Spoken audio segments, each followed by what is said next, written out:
بسم اللہ الرحمن الرحیم۔ نبی پاک صلی اللہ علیہ وآلہ وسلم کی صحبت کا فیض کوئی عام فیض نہیں تھا۔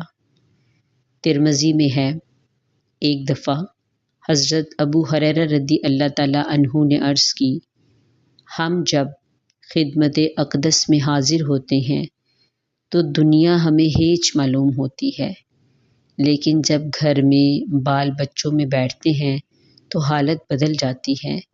آپ صلی اللہ علیہ وآلہ وسلم نے فرمایا کہ اگر ایک سا حال رہتا تو فرشتے تمہاری زیارت کو آتے۔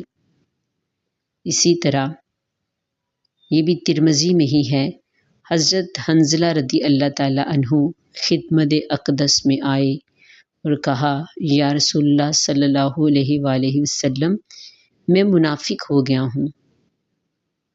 میں جب خدمت اقدس میں حاضر ہوتا ہوں اور آپ صلی اللہ علیہ وآلہ وسلم دوزخ اور جنت کا ذکر فرماتے ہیں تو یہ چیزیں آنکھوں کے سامنے آ جاتی ہیں، لیکن بال بچوں میں آ کر سب بھول جاتا ہے۔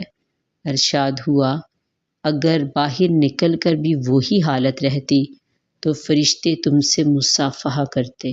سبحان اللہ۔